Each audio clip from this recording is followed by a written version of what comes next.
कि पाकिस्तान ने आज तक जितने टॉप प्लेयर्स प्रोड्यूस किए हैं, अब बहुत सारे लोगों को ये बात बुरी लगेगी लेकिन ये तलख हकीकत है, ये सारे एक साइड पर बाबर आजम एक साइड, शुएब मलिक को क्यों नहीं रखा गया? पर ये वही लोग हैं जिनकी वजह से टीम में पॉलिटिक्स होती थी, सारे चले हुए कारतूस हैं। फखर को ऊपर जगह मिल सकती, ये इंतहाई घटिया जो है मंतक है। अच्छा, जब आप टीम मैच हारती है ना तो आपने लोगों को कोई ना कोई चूरन बेचना होता है। तो नैरेटिव सारा बनाया मोहम्मद आमिर ने, सर इससे घटिया नैरेटिव नहीं हो सकता। अब वो बेसिकली ये कहना चाह रहे हैं मोहम्मद रिजवान जो है वो क्यों नहीं 5वें नंबर पे खेलता। मेरा सवाल ये है कि जिन लोगों को आपको इतराज है जी फखर को क्यों खिलाते हैं 1 डाउन, शान मसूद को क्यों 2 डाउन खिलाते हैं, वो दोनों ओपनर है, तो भाई ये जो लॉजिक आप उधर अप्लाई करवा रहे हो ना इंग्लैंड के प्लेयर्स को देखने के बाद बाबर रिजवान पर अप्लाई करवा, ये अप्लाई करो फखर जमान पर जो आपको लगता है कि वो T20 का डेंजरस प्लेयर है कि उन जैसा कोई प्लेयर दुनिया में है ही नहीं। T20 का डेंजरस प्लेयर, तो वो डेंजरस प्लेयर भी जो है वो ओपन करने की बजाय 5वें पे खेल ले, मार ले 5वें पे छक्के, हमें कौन सा इतराज है? जहां पर बात हो रही है ओ जी हारस को सीखना चाहिए था बाबर आजम, सुन लो ठीक है। देखो जी हारस आया तो गेम बदल गई, वो हारस उतू आया ओ हारस को रिजवान इसने बाबर आजम ने तो सिलेक्ट किया है, कहते हैं बाबर ने नहीं जितवाया, ये तो हारिस ने जितवा दिया। ठीक, हारस की नबीयत है, ठीक है। ये हारस नेदरलैंड से खेलता है कि वो आगे उसने जितवा दी, सर वो पाकिस्तान टीम का हिस्सा है। लोगों की ना अप्रोच चेंज होनी चाहिए। ओपनर नहीं चले तो मिडिल ऑर्डर ने जितवा दिया, मिडिल ऑर्डर ओपनर भी नहीं चले तो जनाब बॉलर्स ने जितवा दिया। ये मिसगाइडनेस है, तो हमको गुमराह करने वाली बात। अच्छा फिर ना एक और चीज मंतक दी गई कि देखो जी फवाद आलम को आप खिलाओ वो भी बन जाएगा, तो नंबर 1 तो वो बन जाएगा। खुदा का खौफ खाएं, अगर इतना आसान होता आपके हर दिल अजीज शुएब भाई, हाँ। सर वो टॉप 5 में नहीं आए। उमर अकमल आपका टॉप क्लास टैलेंट, वो तो नहीं रैंकिंग में नंबर 1 पे आया। इनकी एक पॉलिसी दोगली पॉलिसी, हालांकि हमने इतनी कभी खुल के किसी के खिलाफ तनकीद नहीं की है सर, लेकिन करने का मकसद ये है कि आपको मिसगाइड किया जा रहा है। हमें ज्यादा देखने वाले हो थोड़े देखने वाले, एक वीडियो कोई भी ना देखे, बाबर आजम को आप टीम से फारिग कर दें तो आपकी टीम कहां खड़ी होगी। पर मैं अपना एहतजाज रजिस्टर करवाना चाहता हूं और इसमें टीआरपी भी मैं समझता हूं इन्वॉल्व है सर। देखिए जिस चैनल ने आपको 2-3 लाख रुपए 5 लाख रुपए रोजाना देना है, आपकी वीडियो चलेगी नहीं तो आपको क्यों बुलाएंगे? हमारा मसला सिर्फ ये है कि हम मौसम कश लोग हैं, बिल्कुल हम अपने हीरोज की कदर नहीं करते। जो बच्चा है ना वो उसने ऐसे खेला, कैसे दिलेरी के साथ खेलता है, अच्छा वो सारा क्रेडिट इन लोगों का, ठीक है। और जिसने परफॉर्म नहीं किया, आसफ अली ने परफॉर्म नहीं किया, वो कसूर सिलेक्शन कमेटी का। Selection committee. अच्छा मुझे बाबर आजम और हारिस कर रहे थे, ये लास्ट मैच था, अरे बॉल के बाद जब उसने छक्का लगाया, बाबर की उसकी चिट चैट होती थी, अगर उसे बाबर कह दे कि यार तू छक्का नहीं लगाना है, तू चौका नहीं लगाना, तू आराम से खेल, तू आराम ना खेलना, सर वो खेल सकता थे। तो उन्हें क्रेडिट दे दो, खुदा दा खौफ खाओ जो उसका क्रेडिट बनता है, हर क्रेडिट ना अपने पास रखो। नाज़रीन, पाकिस्तान क्रिकेट टीम सेमीफाइनल के लिए क्वालिफाई कर चुकी है।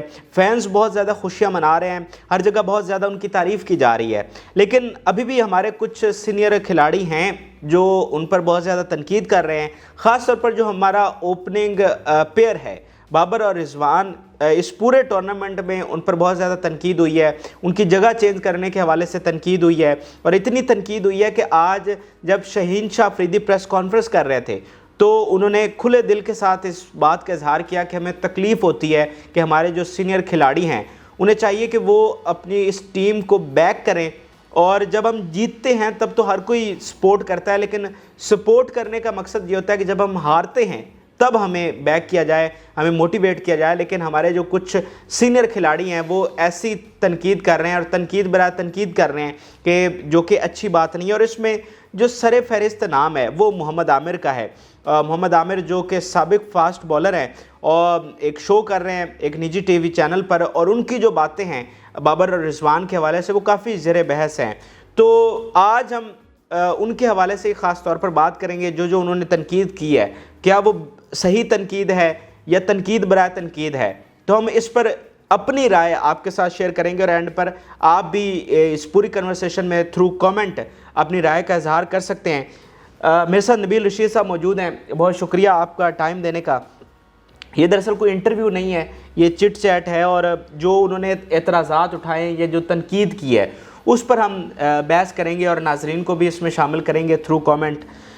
वो कहते हैं जी बाबर और रिजवान जो है इन्होंने एक मोनोपोली बनाई हुई है, और जो इनका पेयर है उस वजह से जो बाकी टीम है वो डिस्टर्ब हो रही है। कभी शान की जगह डिस्टर्ब होती है, कभी फ़खर की जगह जो है वो डिस्टर्ब हो रही है। अभी वो कह रहे हैं कि हारिस को ऊपर खिलाएं। पहले आप बताएं कि इस पर आपकी क्या राय है? अच्छा, पहले तो मैं आपको बताऊं कि मोहम्मद आमिर जो है वो एक्स क्रिकेटर नहीं है, बल्कि वो अभी भी टीम में आने के लिए पर तोल रहे हैं। और जैसे हम मुख्तलिफ सियासतदानों के बारे में सुनते हैं कि उनके बैकडोर राब्ते जारी हैं, तो इनके बारे में भी यही इतलात है कि इनके भी बैकडोर राब्ते जारी हैं। और अगर ये टीम में आ जाते हैं तो फिर इन्हें उसी कप्तान के अंडर खेलना पड़ेगा जिस पर वो तनकीद कर रहे हैं, उन्हीं प्लेयर्स के साथ खेलना पड़ेगा जो उनको आज बुरे लग रहे हैं, जिनकी अप्रोच बड़ी डिफेंसिव है और जिनको पता ही नहीं है खेलना किस तरह है। उसी मैनेजमेंट के साथ खेलना पड़ेगा जिसकी मैनेजमेंट जो है वो कहते हैं कि यार अजीब सी मैनेजमेंट है, इनको समझ ही नहीं आ रही कि इन्होंने खेलना किस तरह है और इनकी अप्रोच क्या होनी चाहिए। अब जो आपका सवाल है ना कि मोहम्मद आमिर जो हैं उन्होंने सबसे ज़्यादा तनकीद की है और उनके कुछ वीडियोस वायरल भी हुए हैं सोशल मीडिया पर, और मोहम्मद रिजवान और बाबर आजम के हवाले से। अच्छा, ये जो एक ओपिनियन कल परसों से हम देख रहे हैं ना, ये पिछले हफ्ते से देख रहे हैं कि जी मोहम्मद रिजवान पर लोग तनकीद कर रहे हैं, लोग बाबर आजम पर तनकीद कर रहे हैं, लोग ये कह रहे हैं कि मोहम्मद रिजवान की जगह नहीं बनती। अब जब से हारिस 2 मैच खेला है, लोग ये कह रहे हैं कि बाबर आजम को और मोहम्मद रिजवान को हारिस से सीखना चाहिए। तो ये जो नैरेटिव बिल्ड हुआ है ना, इसमें मोहम्मद आमिर का बहुत बड़ा रोल है। मोहम्मद आमिर ने तनकीद कर करके लोगों को जुबान दी है कि वो इन दोनों के खिलाफ बोलें। और मैं ये समझता हूँ कि ये बहुत बड़ी बात मैं करना चाह रहा हूँ, ये लिए मुल्क के मफाद में नहीं है। दूसरे लफ्ज़ों में मैं ये समझता हूँ एक क्रिकेट दुश्मनी है जो कि क्रिकेटर को ज़ेब नहीं देता वो क्रिकेट दुश्मनी करे। उसकी वजह ये है कि बाबर आजम और मोहम्मद रिजवान जो हैं वो 2 दुनिया के टॉप क्लास प्लेयर हैं। हमारे मसला ये है कि हम अपने टैलेंट की कदर नहीं करते। ठीक है, हमें ये क्लेम करते हैं कि जी हम अपने टैलेंट की कदर नहीं करते, लेकिन असल टैलेंट ये है जिसकी कदर नहीं हम कर रहे। पहले जो हमने टैलेंट गुजरा है ना, मोहम्मद उमर अकमल और अहमद शहजाद की सूरत में, वो टैलेंट नहीं था, ये टैलेंट है। उसकी हमने कदर की नहीं कि उसको छोड़ दें, इनकी कदर करनी चाहिए। ठीक है। अच्छा देखिए, दुनिया में आप जितने भी प्लेयर्स ले लें, विराट कोहली से बड़ा प्लेयर तो नहीं है, ऐसे ही है। ठीक है, वो आउट ऑफ फॉर्म रहा, ठीक है, उससे नहीं परफॉर्म हुआ, तो इसमें कौन सी बड़ी बात है, कौन सा तूफान आ गया, अब दोबारा वो आ गया ना फॉर्म में। देखिए, मोहम्मद रिजवान है, बाबर आजम, वो हमारे टॉप क्लास प्लेयर्स हैं दोनों। अगर किसी की फॉर्म नहीं लगी हुई है, बुरा खेल रहा है, तो इसमें मसला कौन सा है? ठीक है, यही मोहम्मद रिजवान है ना जिन्होंने पिछले 1.5 साल से जो है, 2 साल से जो है वो नथ डाल के रखी हुई है पूरी दुनिया को। टॉप के प्लेयर्स हैं, नंबर 1 प्लेयर हैं। ठीक है, एशिया कप तक वो कितना अच्छा परफॉर्म करते रहे हैं, एशिया कप के भी वो मोस्ट स्कोरर रहे हैं, सबसे ज़्यादा रन उन्होंने किया है। बाबर आजम थोड़ा सा उनका बुरा आया था, लेकिन फिर उन्होंने इंग्लैंड के खिलाफ सेंचुरी की T20 में, और उसके बाद फिर वो कंटिन्यू कर रहे हैं। तो मसला ये नहीं है, ये देखिए तनकीद पर है, तनकीद है। देखिए, टीम जो है वो अच्छा भी खेलती है, टीम बुरा भी खेलती है, इसका कोई मसला नहीं है, लेकिन आपको इस तरह नहीं करना चाहिए कि अपने इतने बड़े प्लेयर्स, टॉप क्लास प्लेयर्स हैं, आप उनको इस तरह डिमोटिवेट करें कि जिनके टीम में जगह नहीं मिलती, इनको नंबर चेंज कर लेना चाहिए, बाबर आजम को कप्तानी छोड़ देनी चाहिए। मैं आपको एक बात बताऊं कि पाकिस्तान ने आज तक जितने टॉप प्लेयर्स प्रोड्यूस किए हैं, अब बहुत सारे लोगों को ये बात बुरी लगेगी, लेकिन ये तलख हकीकत है कि आप ज़हीर अब्बास से लेकर, जवेद मियादाद से लेकर, सईद अनवर से लेकर, आमर सुहेल से लेकर, इंजमामुल हक से लेकर, यूसुफ से लेकर, यूनस से लेकर, यही सारे प्लेयर्स हैं ना जिनको हम टॉप प्लेयर्स कहते हैं, जिन्होंने ज़्यादा रन्स किए हैं। एजाज़ अहमद हैं, सलीम मलिक हैं, ठीक है, यही सारे प्लेयर्स हैं। मैं ये समझता हूँ कि ये सारे एक साइड पर, बाबर आजम एक साइड पर। बाबर आजम की वो क्लास है जो हमें आज से पहले नज़र नहीं आई। रन्स करना एक दूसरी बात है कि कोई जुवेद मियादाद बड़ा लंबा खेले, उन्होंने रन्स कर दिए, ठीक है, लेकिन बाबर आजम जैसी क्लास, सर वो क्लास आज तक पाकिस्तान को मैसर नहीं आई। तो अगर बाबर आजम की सूरत में हमें इतनी ज़बरदस्त क्लास मिली है कि जिसकी पूरी दुनिया मोतरफ है, विराट कोहली टॉप प्लेयर है, सारा पाकिस्तान उसकी तारीफें करता है, वो सर मोतरफ है बाबर आजम का। वो कहता है कि मुझे अगर करंट क्रिकेटर्स में किसी को खेलते हुए मज़ा आता है देख के, तो वो बाबर आजम है। ठीक है, बाबर आजम वो खिलाड़ी है जिसने हमारे क्रिकेट के म्यार को ऊपर ले गया। ठीक है, ठीक है, हम जो आप सेमीफाइनल में पहुंचे हैं ना सर, ये बाबर आजम की वजह से है। ये जो टीम बनी है ना पॉलिटिक्स से पाक, ठीक है, ये बाबर आजम की वजह से है। ठीक है, आप कहते हैं ना ये मलक मलक मलक, पूरा पाकिस्तान जो है इस चीज़ पर ढंडोरा पीट रहा है कि शुएब मलिक को क्यों नहीं रखा गया। सर ये वही लोग हैं ठीक है, जिनकी वजह से टीम में पॉलिटिक्स होती थी, जिनकी वजह से ग्रुपिंग होती थी। आज टीम में कोई ग्रुपिंग नहीं है, ऐसे कोई सियासत नहीं है। ये इसका सेरा सिर्फ और सिर्फ बाबर आजम को चल जाता है, जो रेजिस्ट करता है कि मैंने फलां प्लेयर के साथ नहीं खेलना, क्योंकि ये डिस्टर्ब करेगा टीम को आके, ये अपनी ग्रुपिंग करेगा, अपने लोग इकट्ठे करेगा। तो बाबर आजम ने हमारी टीम का जो म्यार है वो बड़ा बुलंद किया है, ठीक है। ये फजूल किस्म की तनकीद जो है वो छोड़ देनी चाहिए जी। मैं सुन रहा था कि जी वही कह रहे थे आमिर साहब ही कि जनाब देखें जी, शुएब मलिक नहीं है, आज़म खान नहीं है, शर्जील खान नहीं है, सरफराज अहमद नहीं है। भाईजान ये सारे चले हुए कारतूस हैं, ठीक है। शुएब मलिक साहब 99 से 98 से खेल रहे हैं, ठीक है। सारी दुनिया को पता है कि उनकी परफॉर्मेंस क्या है, ठीक है, बहुत अच्छा खेले हैं। लेकिन ये सारे चले हुए कारतूस हैं, हमने इनको सबको वर्ल्ड कप में इस्तेमाल किया हुआ है, हमें पता है किसकी क्या परफॉर्मेंस है। अब जो लोग खेल रहे हैं एक कम्बिनेशन बना हुआ है, ऊपर नीचे चीज़ें हो जाती हैं, लेकिन ये टीम का हिस्सा है। बाबर आजम को किसी सूरत में डीमोटिवेट नहीं करना चाहिए, मोहम्मद रिजवान को किसी सूरत में डीमोटिवेट नहीं करना चाहिए।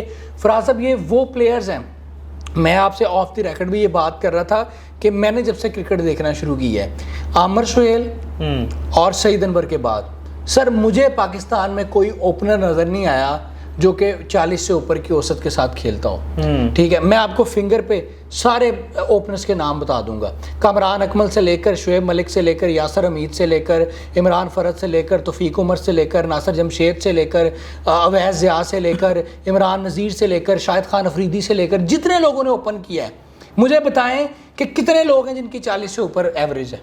और सर पाकिस्तान का मसला ही पिछले 15 साल से, 18 साल से, 20 साल से ओपनिंग है। 2003 के बाद मसला ही ओपनिंग है जी, हमें ओपनर नहीं मिल रहा, कभी हम किसी को ट्राई करते हैं, कभी किसी को। अगर आज हमें ऐसे ओपनर्स मिले हैं, ऐसे हमें ओपनर्स मिले हैं कि जो आउट क्लास परफॉर्म कर रहे हैं, जिनकी दुनिया मुतरफ है, जो कि अगर रैंकिंग की बात करें तो रैंकिंग में टॉप पर हैं, ठीक है। बाबर आजम है T20 में, मोहम्मद रिजवान है, वो हमारा ओपनिंग पेयर है, तो हमें तकलीफ क्या है, हम क्यों नहीं इनको बर्दाश्त कर रहे, ठीक है। दूसरी बात ये कि मैं खाली T20 की बात नहीं करूंगा, लेकिन T20 में हमारे टॉप के प्लेयर्स ये हैं, ओपनर ये हैं। अगर वनडे की बात की जाए तो फ़खर जमान और अमामुल हक की सूरत में हमें 2003 के बाद एक पेयर मिला है, मैं खाली T20 की बात नहीं कर रहा। वो दोनों प्लेयर्स जो हैं, एक की 50+ एवरेज है, एक की 40+ एवरेज है। आप निकालें 2002 के बाद पाकिस्तान के कितने ओपनर्स हैं वनडे में जिन्होंने 40 की से ज़ायद की औसत से वो खेलते हैं। अगर हमें ये ओपनर्स मिले हैं तो जो उठता है जनाब वो बैठता है, वो कहता है ये हो गया जी, वो हो गया, फलां हो गया। तो मैं ये समझता हूँ ये क्रिकेट दुश्मनी है, इन प्लेयर्स को डिमोटिवेट नहीं करना चाहिए, इनको मोटिवेट करना चाहिए। इन्होंने पाकिस्तान की क्रिकेट को उठाया है, ये पाकिस्तान की क्रिकेट को उठा के कहाँ ले गए हैं, ऐसे ही है। अच्छा वो ये भी तनकीद करते हैं कि जो इन्होंने ओपन कर रहे हैं इससे बाकी लोग डिस्टर्ब हो रहे हैं। वो कहते हैं, उन्होंने काफ़ी मिसालें भी देते हैं कि फ़लाना जो प्लेयर है उसके मिडल ऑर्डर में प्रॉब्लम आ रहा था तो वो नीचे आके खेला और उस चीज़ को कवर किया। तो बाबर जो हैं, जब अगर 1 डाउन आ जाए, पहले 1 डाउन खेलते भी रहे हैं तो फ़खर को ऊपर जगह मिल सकती है। हुजूर मसला ये है कि ये इंतहाई घटिया जो है मंतक है। अच्छा, जब आप टीम मैच हारती है ना तो आपने लोगों को कोई ना कोई चूरन बेचना होता है, तो आप चूरन इस तरह की सूरत में बेचते हैं, इस तरह की लेम जो है ना चीज़ें वो बताकर, और लोग उसको एक्सेप्ट कर लेते हैं, क्योंकि लोग जो हैं वो गमो गुस्से में होते हैं, उनके जज्बात जुड़े होते हैं, तो वो कहते हैं कि यार जो वो गुस्सा उनको होता है, तो वो गुस्सा जो निकालता है ना, वो कहते हैं ये बिल्कुल ठीक है, ये बिल्कुल ठीक कर रहा है। देखिए उनकी मजबूरी है कि उन्होंने कोई ना कोई चोरन तो बेचना है ना। अब ये जो मंतक है ना, ये जो नैरेटिव सारा बनाया मोहम्मद आमिर ने, सर इससे घटिया नैरेटिव नहीं हो सकता। मुझे ये बताएं कि अगर बाबर आजम ने मिनोपली करनी हो, अगर बाबर आजम ने अड़ना हो कि मैं जनाब ओपनिंग करूं, मैं ही ओपनिंग करूं, और मैं जो है पावर प्ले में आराम से टुक टुक करके तो 15-20 रन बना जो वो मंतक देते हैं, या रिजवान ने करना हो, तो सर ये मंतक जो है वो बाबर के पास सारी पावर है ना, तो वो ये वनडे में भी कर सकता है, ठीक है। वनडे में क्यों फ़खर जमान को और इमामुल हक को वो ओपन करवाता है, खुद कर ले आए इमामुल हक को नीचे, उसके पास ऑप्शन है ना। उस रिजवान को क्यों 5वें नंबर पे खिलाते हैं वनडे को, ले आए रिजवान को भी।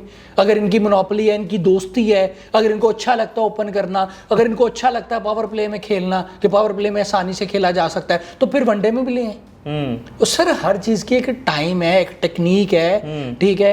T20 एक अलग चीज़ है, वनडे एक अलग चीज़ है। वो वनडे में समझते हैं कि मामूल हक और फ़खर जमान अच्छा खेल रहे हैं, परफॉर्म कर रहे हैं, तो वो नहीं अपने आप को ओपन करवा रहा बाबर आजम, 1 डाउन आता है। तो यहाँ पर वो समझते हैं कि वो परफॉर्म कर रहे हैं और वो मुस्तकिल परफॉर्म करते आ रहे हैं, ठीक है, तो वो उनको लगता है कि बेहतर है। सर क्यों वो ये पाकिस्तान का नुकसान है, बाबर आजम का, ये रिजवान का नुकसान नहीं अगर उनकी पोजीशन चेंज की जाए। सर ये पाकिस्तान का नुकसान है। मुझे ये बताएं, ठीक है, उन्होंने इतने बड़े बड़े कारनामे सर अंजाम दिए हैं। पाकिस्तान और इंडिया का मैच जब से आपने होश संभाली है या आप हिस्ट्री पढ़ें, सर कोई ऐसा मुझे टीम बता दें, कोई ऐसा ओपनिंग पेयर बता दे जिसने सिंगल हैंडेड मैच जितवाया हो इंडिया से। कितना बड़ा प्रेशर गेम होता है। ये मोहम्मद रिजवान और बाबर आजम ही थे कि जिन्होंने सिंगल हेडेड बगैर विकेट जाया कि ये टारगेट पूरा किया, और इतना बड़ा टारगेट, इतना बड़ा टारगेट। तो इसलिए ये फजूल मंतक है, वो थोड़ा सा आउट ऑफ फॉर्म है, चीज़ें थोड़ी सी डिस्टर्ब है। ऐसा नहीं है कि उनमें वो दमखम नहीं है, ठीक है, वो बड़ी ज़बरदस्त उनकी अप्रोच है, बड़ी ज़बरदस्त विजन है बाबर आजम का, और वो समझता है कि यहाँ पर मुझे खेलना चाहिए तो वो खेल रहा है। देखिए मैंने आपको मिसाल दी लोगों को समझाने के लिए, अगर उसने ज़िद या अना, वो तो प्रिटेंड ये करते हैं कि ये ज़िद्दी है, ये अपनी अना में जो है इसने, वो मैं देख रहा था कैप्शन भी ये थी कि जी फ़खर जमान पर चाकू चला दिया। हाँ ठीक है, देखें अगर उससे चाकू चलाना होता तो वनडे में भी चला दे, मामला को वेस्ट कर दे। उधर नहीं करता ओपनिंग, उधर नहीं रिजवान से ओपनिंग करवाता। अगर पावर प्ले में खेलना, दोगली पॉलिसी भी है कि जो वो कह रहा है कि बाबर आके नीचे खेले, तो जो नीचे खेल रहे हैं वो परफॉर्म कर ले तो मसला ही खत्म हो जाए। जिस तरह मैंने आपको पहले बताया ना कि उनकी एक और उनकी घटिया मंतक है। अच्छा वो मंतक उन्होंने क्या दिया, उन्होंने कहा जी देखें जी इंग्लैंड का फलां प्लेयर है, फलां कंट्री का फलां प्लेयर है, वो ओपन करता था, लेकिन जब वो T20 में आया तो उसे मैनेजमेंट ने कहा कि भाई 5वें नंबर पर खेलना है तो ठीक है, वरना तेरी टीम में जगह नहीं बनती। तो वो 5वें नंबर पर खेला, उसने परफॉर्म किया, ठीक है। अब वो बेसिकली ये कहना चाह रहे हैं कि मोहम्मद रिजवान जो है वो क्यों नहीं 5वें नंबर पे खेलता, वो खेले अगर उसमें दमखम है, वहाँ पे परफॉर्म करे, ठीक है। अच्छा अब ये देखें, अब ये दूसरी तरफ, अब मेरा सवाल ये है कि जिन लोगों को आपको इतराज़ है कि जी फ़खर को क्यों खिलाते हैं 1 डाउन, शान मसूद को क्यों 2 डाउन खिलाते हैं, वो दोनों ओपनर है, तो भाई ये जो लॉजिक आप उधर अप्लाई करवा रहे हो ना इंग्लैंड के प्लेयर्स को देखने के बाद, बाबर रिजवान पर अप्लाई करवा रहे हो, तो ये अप्लाई करो फ़खर जमान पर, ये अप्लाई करो शान मसूद पर, ये अप्लाई करो फ़खर जमान पर, जो आपको लगता है कि वो T20 का डेंजरस प्लेयर है कि उन जैसा कोई प्लेयर दुनिया में है ही नहीं। T20 का डेंजरस प्लेयर, तो वो डेंजरस प्लेयर भी जो है वो ओपन करने की बजाय 5वें पे खेल ले, मार ले 5वें पे छक्के, हमें कौन सा इतराज है। सही बात, ठीक है। अब रिजवान को तुम सीते कर रहे हो कि भाई 5वें नंबर पे खेलो, तुम्हारे में दमखम है तो 5वें पे परफॉर्म करो, ठीक है। इंडिया वाले, वो इंग्लैंड वाले करते हैं, फलाने वाले करते हैं, फलाने वाले करते हैं, तो भाईजान आप फ़खर को करवा दें। फ़खर ने वो ओपन करता है 1 डाउन आया तो आपको तकलीफ होगी है कि जो उसे 1 डाउन क्यों भेजा, उस पर चाकू चला दिया, ठीक है, तो 5वें नंबर पे उसके खिलवा लो, ठीक है। तो ये बेसिकली ना मकसद फराज सिर्फ ये है, अटेंशन सिर्फ ये है कि जब टीम मैच हारती है या कोई लड़का परफॉर्म अच्छा नहीं करता तो उस पर लोगों को गुस्सा बहुत ज़्यादा होता है। तो आप लोगों के गुस्से को और बढ़ा देते हैं जब आप कहते हैं कि बिल्कुल आप ठीक कह रहे हो, लोगों को कहते हैं कि आप ठीक कह रहे हो, ये वाकई इस काबिल नहीं है, ठीक है। अब ये देखें ये कितना बड़ा जुल्म है, ठीक है, जो इन जैसे लोगों ने और लोगों को मिसगाइड कर रहे हैं, शायद दिया या मिसगाइड किया है। अपने सर्कल में कितने लोगों को देखते हैं मैं जब से सुबह से मैं घूम रहा हूँ, जहाँ पर बात हो रही है, ओ जी हारस को सीखना चाहिए था बाबर आजम, सुन लो, ठीक है। देखो जी हारस आया तो गेम बदल गई, ओ हारस उतू आया ओ हारस को रिजवान इसने बाबर आजम ने तो सिलेक्ट किया है, वो बाबर आजम ने मौका दिया है, उसे मौका दिया है अभी भी। अगर वो परफॉर्म करके तो वो टीम का हिस्सा है ना सर। वो कहते हैं बाबर ने नहीं जितवाया, ये तो हारस ने जितवा दिया, हारस की नबीयत है, ठीक है। ये हारस नीदरलैंड से खेलता है कि वो आगे उसने जितवा दी, सर वो पाकिस्तान टीम का हिस्सा है, रोल दिया गया है। ये जो मंतक है ना, ये मंतक है, देखें ये लोगों की ना अप्रोच चेंज होनी चाहिए। ये जो मंतक है ना, देखें जी ओपनर नहीं चले तो मिडिल ऑर्डर ने जितवा दिया, मिडिल ऑर्डर ओपनर भी नहीं चले तो जनाब बॉलर्स ने जितवा दिया। देखें जी बाबर आजम ने नहीं जितवाया, रिजवान ने जितवाया, बॉलर्स ने जितवा दिया। देखें जी बाबर आजम ने रिजवान ने नहीं जिताया, मिडिल ऑर्डर ने जितवा दिया, इफ्तिखार ने जितवा दिया। देखें ये एक टोटली जो है ना ये मिसगाइडनेस है, और ये अवाम का दिमाग ख़राब करने वाली बात है, अवाम को गुमराह करने वाली बात है। देखिए एक टीम होता है, वो कम्बिनेशन के साथ खेलती है, कभी कोई परफॉर्म कर देता है, कभी कोई परफॉर्म कर देता है। देखिए टीम जीतती है, ये नहीं होता कि फलाने ने जितवाया तो फलाने जितवा दिया, ठीक है। वो टीम है, कोई भी जितवाएगा वो टीम जीतेगी, पाकिस्तान जीतेगा, और उसमें जो कप्तान होगा, कप्तान जो है वो उस चीज़ का क्रेडिट लेगा, जहां पर हार जो होती है वो किसी भी वजह से बंदा हारे तो कप्तान को क्रिटिसाइज करते हैं, सबसे पहले कप्तान को चेंज करते हैं, कप्तान को क्रिटिसाइज करते हैं। इसी तरह कोई भी प्लेयर की वजह से मैच जीते बंदा, मिडिल ऑर्डर की वजह से जीते, बॉलिंग की वजह से जीते, उस कप्तान को क्रेडिट जाता है कि उसकी क़यादत में मैच जीते हैं। तो हमें बैक करना चाहिए पाकिस्तान टीम को, हमें अपने ओपनर्स को बैक करना चाहिए। Mohammad Rizwan out class player है, Babar Azam out class player है, और अगर आपकी इजाज़त हो, आपके पास वक्त है, तो मैं एक उनकी और घटिया हरकत बता दूं। मैं कहता हूँ ये ऐसा सेशन है जिसमें कोई टाइम की हमने कैद नहीं रखी, जिसने सुनना है वो पूरा सुने, आप जो जो चीज़ें हैं वो अब करें। ये देखें, एक और बड़ी उन्होंने ना रैंकिंग की बात की कि जनाब रैंकिंग जो है, हाँ, ये मैंने आपसे सवाल करना था। रिजवान तो रैंकिंग में नंबर 1 है जनाब, तो उसमें ना एक बड़ी अजीब सी मंतक दी गई कि जोस बटलर क्यों नहीं आते, फलां क्यों नहीं आता, फलां क्यों नहीं आता, फलां क्यों नहीं आता, वो छोटी में खिला में, ये ना ये भूंडी हरकत है, ठीक है, इसका कोई रियलिटी के साथ ताल्लुक नहीं है। अच्छा, फिर ना एक और चीज़ मंतक दी गई कि देखो जी फवाद आलम को आप खिलाओ वो भी बन जाएगा, तो नंबर 1 तो वो बन जाएगा, ठीक है। ये तो हर हफ्ते बाद रैंकिंग चेंज हो जाती है, वो सर खुदा का खौफ खाएं। अगर इतना आसान होता तो फवाद आलम को तो छोड़ देना, फवाद आलम तो चलो ठीक है, इतना आसान होता तो आपके हर दिल अजीज शुएब भाई, हाँ, शुएब भाई कितना अर्सा टीम के साथ ट्रैवल करते रहे, कभी टॉप 5 में भी नहीं आए सर, वो टॉप 5 में नहीं आए। अगर इतना ही आसान है कह देना, वो देखिए रैंकिंग में नंबर 1 आना कौन सा बड़ा मसला है, हफ्ते बाद चेंज हो जाती है, ठीक है। ये छोटी टीमों के खिलाफ मैच खेल के बंदा रैंकिंग में आ जाता है। तो सर आप ये बताएं कि आज तक शुएब मलिक तो नहीं रैंकिंग में आया, आज तक उमर अकमल आपका टॉप क्लास टैलेंट वो तो नहीं रैंकिंग में नंबर 1 पे आया, ठीक है, रैंकिंग में आया, नंबर 1 पे नहीं आया। आपका टॉप क्लास जो है वो ओपनर अहमद शहजाद, ठीक है, वो तो नहीं कभी टॉप पर आया, ठीक है। आप कामरान अकमल साहब तो कभी टॉप पर नहीं आए, ठीक है। इमरान नज़ीर तो कभी टॉप पर नहीं आया, ठीक है जी। उसके अलावा और जो लोग खेले हैं जिन्होंने ओपन किया है, ठीक है, शजील खान तो कभी टॉप पर नहीं आया, ठीक है। तो ये फजूल मंतक है, खुदा का खौफ। हालांकि बाबर जो है ये सबसे ज्यादा अरसा नंबर 1 पे रहा है, जी इसी तरह सबसे ज्यादा। अच्छा, मुझे इनकी एक पॉलिसी, दोगली पॉलिसी, हालांकि हमने इतनी कभी खुल के किसी के खिलाफ तनकीद नहीं की है, लेकिन करने का मकसद ये है कि आपको मिसगाइड किया जा रहा है। मुझे बताएं, मैं आपको मजबूरी से मैं तनकीद नहीं कर रहा, मेरा मसला बताऊं क्या है। जो लोग देख रहे हैं, देखें, मेरे लिए ये बड़ी इंपॉर्टेंट चीज़ है, हमें ज़्यादा देखने वाले हों थोड़े देखने हो, एक वीडियो कोई भी ना देखे, मेरा मसला नहीं है। मेरा मसला ये है कि मैं जो क्रिकेट दुश्मनी पर बात हो रही है उसको जिस तरह हमारी क्रिकेट को क्रिटिसाइज फजूल में किया जा रहा है, तनकीद बराए तनकीद की जा रही है, और ख़ास तौर पर बाबर आजम को डिग्रेड किया जा रहा है। सर आपको अंदाज़ा नहीं है कि बाबर आजम को आप टीम से फारिग कर दें तो आपकी टीम कहाँ खड़ी होगी। तो ये जो मसला है, इस पर मैं अपना एहतजाज रजिस्टर करवाना चाहता हूँ। इस पर ये जो एक नैरेटिव जनरेट किया जा रहा है पब्लिक में कि जनाब बाबर आजम जो है उसकी तो टीम में जगह नहीं बनती, जनाब उसको कप्तानी से हटा देना चाहिए, जनाब हारिस को बाबर आजम से सीखना चाहिए। सर ये देखें कैसी, मतलब मेरा दिमाग ख़राब हो रहा है सुनकर जिस कहते हुए कि जनाब हारिस को बाबर आजम से सीखना चाहिए, बाबर को हारिस से सीखना, हाँ, बाबर को हारिस से सीखना चाहिए। सर खुदा का खौफ खाएं, ठीक है। मुझे सिर्फ तकलीफ इस चीज़ की है जिसपे सर देखें, अगर हम हिस्ट्री उठा के देखें, जितनी इज्जत आज बाबर को मिल रही है, विलियमसन कैसे उसको मिलता है, विराट कोहली, रोहित शर्मा कैसे उसको मिलता है, AB डिविलियर ने उसके बारे में क्या कहा है, फिंच को उठा के देख ले। अच्छा, अब ये कहते हैं जी वो जी सूर्या कुमार यादव है वो खेलता है तो इतना तेज़ खेलता है, ये ऊपर 10 ओवर ले जाते हैं, ये इतना स्लो खेलते हैं, नीचे वालों पे प्रेशर आ जाता है।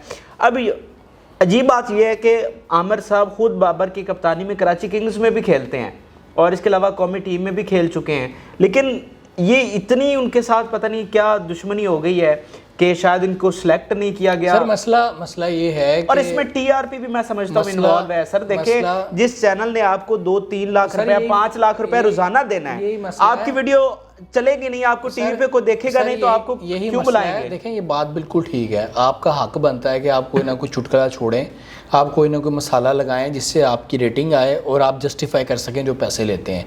लेकिन देखें उसमें इस हद तक ना जाएं, बाकी सारे भी तो कर रहे हैं, आप उधर ही वहाब देखें, आप जो बात करते हैं बड़ी बैलेंस बात करते हैं, वहाब रियाज बात करते हैं, सलीम मलिक बात करते हैं, लेकिन आप इस हद तक ना जाएं कि आप जो है मुल्क का बेड़ा गर्क करें, अपनी टीम का बेड़ा गर्क करें, आप इस हद तक ना जाएं। इसलिए मेरा जो सिर्फ पॉइंट ऑफ व्यू है, कंसर्न है, देखें ना तो 2 चीज़ें हैं, आपको चूरन बेचना चाहिए, ठीक है, हम मीडिया के लोग हैं, रेटिंग के लिए बंदा सब कुछ करता है, लेकिन हक़ाइक़ को मसख ना करें ना, मसला ये है ना क्रिकेट दुश्मनी पर जाएं। एक बात, दूसरी बात, ना अपनी जाती रंजिश जो है वो निकालें। हाँ ठीक है, अगर आपको रमीज राजा ने खुद लाइन कर दिया है तो इस पे जनाब आप बाबर का क्या कसूर है? इस पे जाती तौर पे आप रंजिश ना निकालें। ठीक है, आपने जो कुछ किया इस मुल्क यही के साथ, मैनेजमेंट आपको लेकर भी तो आई थी। आपने जो कुछ किया इस मुल्क के साथ, ठीक है, उस पर एक बात ख़त्म होगी, आपने एक्सक्यूज़ कर लिया, ख़त्म होगी बात। लेकिन उसके बाद सलमान भट्ट भी था, मोहम्मद आसिफ भी था, उन पर तो कोई इन्वेस्टमेंट नहीं हुई। आपको लाया गया, आप पर भरपूर इन्वेस्टमेंट की गई, आप पर करोड़ों लगाए गए ताकि आप पाकिस्तान का मुस्तकबिल और आपने अच्छा परफॉर्म किया भी चैंपियंस ट्रॉफी में, हमने तारीफ भी की। उसके बाद आप नहीं परफॉर्म कर पाए तो आप परफॉर्मेंस के बाहर हो गए। कोई ऐसा मसला नहीं है। अब मसला ये तो नहीं है कि वो ज़ाती जो रंजिश है उसका गुस्सा निकाला जाए टेलीविज़न पर बैठकर और बाबर आजम को तनकीद करने की सूरत में निकाला जाए, तो ये एक बिल्कुल गैर मुनासिब सी चीज़ है। देखिए जी, मेरे ख़्याल से काफ़ी सारी चीज़ें हैं जो तनकीद उन्होंने की थी, और वो हमने काफ़ी सारी चीज़ें डिस्कस की हैं। वैसे वो कहते हैं कि कैप्टन चेंज भी करना चाहिए, और इस पर तो हमने सारे जवाबात आपको दे दिए हैं। ये हमारी ज़ाती ओपिनियन है जो हमने आपके सामने रखी है। आप जो देखने वाले हैं, ये वीडियो थोड़ी सी लंबी भी होगी, लेकिन मैंने आपको बताया कि मकसद ये था कि ये जो हमारी भड़ास है वो हम निकालें, जो हम सच समझते हैं वो आपको दिखाएं।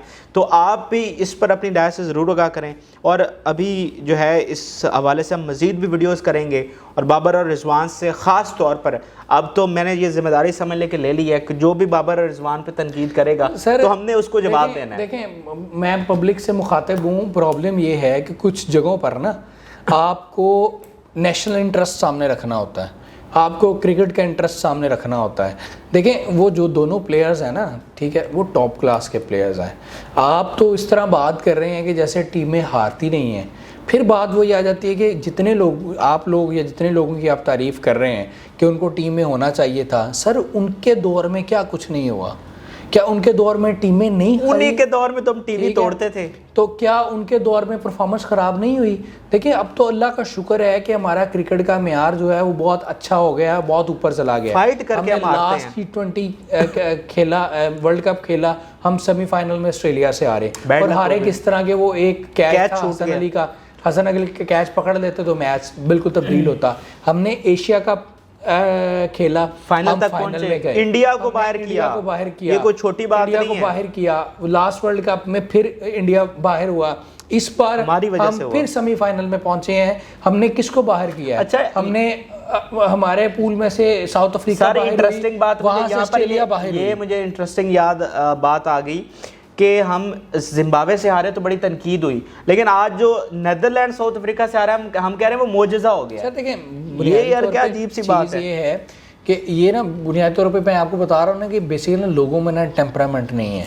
लोग ना बड़े जज्बाती होते हैं, जब मैच हारता है लोग कहते हैं कि तेरी भैन दी, तेरी माँ दी, फलाना फलाना फलाना, और जो इन जैसे लोग होते हैं वो फिर तेल छिड़क देते हैं, वो काम और पक जाता है कि यार अच्छा ठीक, दिल करता है सुनने को, ठीक है, वो दिल करता है सुनने को, लोग कहते हैं सही गल कर रहा है, सही गल कर रहा है, ठीक है, लेकिन रियलिटी ये नहीं है। देखें, आप गेम है, उसमें हार जीत होती है, अप एंड डाउन होता है, ठीक है। देखें, हमारे साथ तो जो हुआ ही हुआ जिम्बाब्वे में, आज साउथ अफ्रीका के साथ क्या हुआ सर, सोच भी नहीं सकता कोई। ये आप जैसी जो तबस्सरीन और मुबस्सरीन है ना सर, इनसे साउथ अफ्रीका की तारीफें सुनने वाली थी। और सर उनके पास सर मिलर है, उनके पास डी कॉक है, जब जिम्बाब्वे से हम हारे हैं ना, तो इन्होंने टिकट चलाए हुए थे कि हमारे आगे जाने के इम्कानात खत्म हो गए हैं, ये इन्होंने चलाए हुए थे। अच्छा जी, हमने जनाब फलाना कर दिया तो फलाना कर दिया तो उनके पास फला है। सर देखें, रैंकिंग में आना या अच्छा परफॉर्म करना ये हर बंदे की बस की बात नहीं है। हमारा मसला सिर्फ ये है कि हम मौसम कश लोग हैं, बिल्कुल, हम अपने हीरोज़ की कदर नहीं करते। घर का पीर होला होता है, घर की मुर्गी दाल बराबर। हमें बाबर आजम कुछ नज़र नहीं आता, हमें रिजवान कुछ नज़र नहीं आता। हमें कौन पसंद है? हमें बटलर पसंद है, हमें डी कॉक पसंद है, हमें वार्नर पसंद है, हमें फलाना पसंद है। सर मुझे बताएं उनकी परफॉर्मेंस और बाबर आजम की, आप किसी भी जो आपके फेवरेट प्लेयर्स हैं ना, ठीक है, आप कहते हैं कि यार ऑस्ट्रेलिया के पास वार्नर हो सर तो भाई फेर देता है सर, एडा एडा मारता है जनाब, एडा मारता है वो सर। मैक्सवेल ते तबाही कर देता मार मार के, ओए ओए ओए ओए ओए। अच्छा जनाब, अगर इंग्लैंड की गल की जाए तो जनाब उन्होंने बटलर, उन्होंने मॉर्गन, ठीक है, उन्होंने मोइन अली सर मार मार के तबाही कर देते हैं जनाब। फिर जनाब अगर साउथ अफ्रीका की बात की जाए तो उनका डी कॉक, उनका मिलर, ठीक है। अगर जी न्यूजीलैंड की मैं को नाम भूल रहा हूँ तो मुझे बता दें, न्यूजीलैंड की बात की जाए तो सर विलियमसन कितना टॉप क्लास प्लेयर है जनाब, कितना खूबसूरत खेलता है जनाब। उसके बाद इंडिया में रोहित शर्मा, क्या बात है जनाब, क्लास है जनाब। सूर्य कुमार यादव, सूर्य कुमार यादव और फलाना और नहीं, सूर्य कुमार यादव चले फिर जस्टिफाई करता है ना रैंकिंग में। मैं जो नहीं करते मैं उनके बारे में बता रहा हूँ, जिनको हम कहते हैं कि यार वो क्या खेलते हैं, क्या कमाल है। सर वो सारे लोग जो हैं उनका कंपैरिजन कर लें बाबर आजम के साथ, उनका कंपैरिजन कर लें मोहम्मद रिजवान के साथ, आपको समझ आ जाएगी कि कौन कहाँ पर है। और मैं आखिरी बात कर दूं और इसी पर हम ख़त्म करते हैं। ये जो मोहम्मद हारिस की अभी तारीफ़ें कर रहे हैं ना, अगर हारिस ना चलता तो ये कहते यार ये कौन सी माइंड सेट है इस मैनेजमेंट का कि हारिस को लेकर आ रहे हैं, पहले मैचेस खिलवाए नहीं, एकदम से उसको प्रेशर मैच में लेकर आ गए हैं और उस पर इतना प्रेशर था, उसको फलानी सीरीज में तो खिलाया नहीं, इधर खिला दिया है, ठीक है।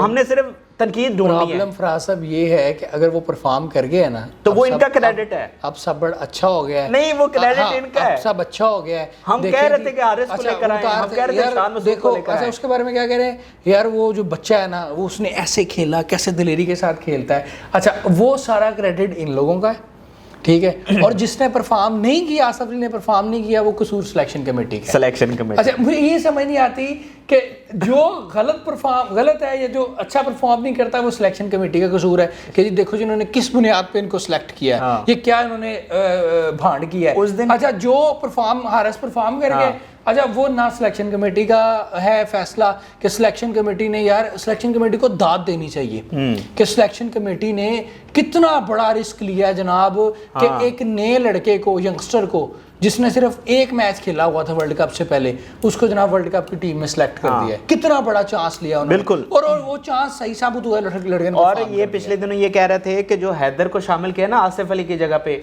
वो कह रहे थे ये आसिफ को क्यों बाहर किया है और हैदर को क्यों खिलाया। इससे पहले तनकीद कर रहे थे कि आसिफ जो है वो परफॉर्म नहीं कर रहा तो उसको टीम में क्यों रखा हुआ है। उसके बाद मुझे बताएं कि अगर वो हारिस आके दिलेरे से खेला है तो उसको दिलेरी दी किसने है। अगर मैनेजमेंट ये कहे कि तुमने ऐसे नहीं खेलना तो खेल सकते हैं। वो प्रॉब्लम बताऊं क्या है कि जब परफॉर्म करता है ना कोई तो कहते हैं देखो यार कितना अच्छा परफॉर्म किया है, यार ये पहले कहाँ पर था, यार इसको ला नहीं थे रे, ठीक है। अच्छा ये सारा भूल जाते हैं कि जब उससे बात करते हैं ना कि आज आपने बड़ा परफॉर्म किया है तो वो कहता है बाबर भाई ने बड़ा हौसला दिया था। हाँ, उसको निकाल देते हैं, बड़ा बैक वो कहते हैं ये तो रस्मी अल्फाज है, बाबर भाई ने बड़ा बैक किया, उन्होंने मुझे मौका दिया, ठीक है। अच्छा ये निकाल देते हैं कि सिलेक्शन कमेटी ने उसे सिलेक्ट किया, बाबर ने उस पर रिजर्वेशन नहीं दी, वो टीम के साथ ट्रैवल किया, उसको एक्सपोजर मिला, फिर उसको बाबर ने खिलाया, चांस दिया, फिर बाबर ने उसके साथ बैटिंग की हर बॉल के बाद। सर मुझे ये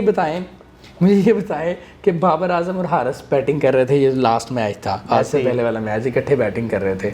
हर बॉल के बाद जब उसने छक्का लगाया है, बाबर की उसकी चिट चैट होती थी, कम्युनिकेशन होती थी। अब मुझे ये बताएं कि अगर उसे बाबर कह दे कि यार तू छक्का नहीं लगाना हैगा, तू चौका नहीं लगाना, तू आराम से खेल, तू आराम ना खेलना, सर वो खेल सकता है तेज, ठीक है। इसलिए मसला ये है कि उन्हें क्रेडिट दे दो, खुदा दा खौफ खाओ, जो उसका क्रेडिट बनता है, हर क्रेडिट ना अपने पास रखो। एक बात, दूसरी बात कि जहाँ पर गलती का जुमा उनका होता है वहाँ पर बेहतरी का या कोई अच्छा परफॉर्म कर जाता है वो भी क्रेडिट उनको मिलना चाहिए कि यार देखो उन्होंने चांस दिया है, खिलाया, मौका दिया है। क्योंकि बहुत सारे लोग आप में से पहले ये तनकीद कर रहे थे कि हारिस को किस बुनियाद पर लेकर जा रहे हैं जी। उसको एक मैच वो इंग्लैंड के खिलाफ खेले, इंग्लैंड में आपने उसका डेब्यू करवाया और डायरेक्ट आप उसको वर्ल्ड कप में ले गए। वर्ल्ड कप कहाँ पर है? दुबई में नहीं है, ऑस्ट्रेलिया में है। फास्ट पिचेस पे आप ले गए हैं। उस वक्त तनकीद आज वो परफॉर्म कर रहे हैं। वो जिसको कहते हैं ना, वो पंजाबी की मिसाल है कि नाकामी का कोई बाप नहीं होता और कामयाबी के सारे बाप होते हैं। तो ये हारिस के लिए सबसे आखिरी बात ये है कि जब एशिया कप हो रहा था ना तो फखर परफॉर्म नहीं था कर रहा। अच्छा पूरे एशिया कप में इनको उठा के देख लें, वो जी शान मसूद वहाँ पे इंग्लैंड में गया है, काउंटी क्रिकेट उसने खेली, इतना अच्छा परफॉर्म किया है, पीएसएल में उसने इतना अच्छा परफॉर्म किया, उसको क्यों नहीं लेकर आ रहे हैं, फखर को क्यों बार बार खिला रहे हैं। फिर जब शान को लेकर आए हैं फिर शान पे ये तनकीद हो रही है जी वो तो स्लो बड़ा खेलता है, उसको तो तेज़ खेलना चाहिए, वो तो सेल्फिश प्लेयर है। ठीक है, वो तो राना बॉल सर खेलता है। बात लंबी से लंबी फजूल बात लंबी से तो, लंबी होती हाँ। जा रही है। आपने भी मेरा 4 बार कह लिया कि ये मेरी आखिरी बात बस है, लेकिन बातें इतनी है कि शुक्र है मैंने नहीं ये कहा कि मेरी आखिरी बात है। देखें इफ्तिखार अहमद पर कितनी तनकीद हुई है, अभी उसका सबसे लंबा छक्का, सबसे लंबा छक्का वर्ल्ड कप में उसका है, सबसे लंबा वो हीरो है इनका, ठीक है। देखें उस पर कितनी तनकीद हुई है, वो कितना अच्छा खेला 2-3 मैचेस में, और सबसे लंबा छक्का उसका, उसने छक्के भी लगाए हैं, ठीक है। तो मसला ये है कि जब कोई परफॉर्म करता है तो उसके बाप बन जाते हैं, जब कोई नहीं परफॉर्म करता उसको लावारिस कर देते हैं। और वो जब उसका इंटरव्यू हुआ था ना इफ्तिखार का, तो उसने कहा था कि ऑस्ट्रेलिया में छक्के मारना कोई मुश्किल नहीं है, जो इसका सब ने बड़ा मजाक उड़ाया था। बहरहाल हमने अपनी ओपिनियन जो है, अपनी राय आपके सामने रखी। बेशक वीडियो लंबी हो गई, लेकिन ये ज़रूरी थी। आप अपनी राय से ज़रूर आगाह करें। अपने मेज़बान अहमद फराज और नबील रशीद साहब को इजाज़त दीजिए। अल्लाह हाफिज़।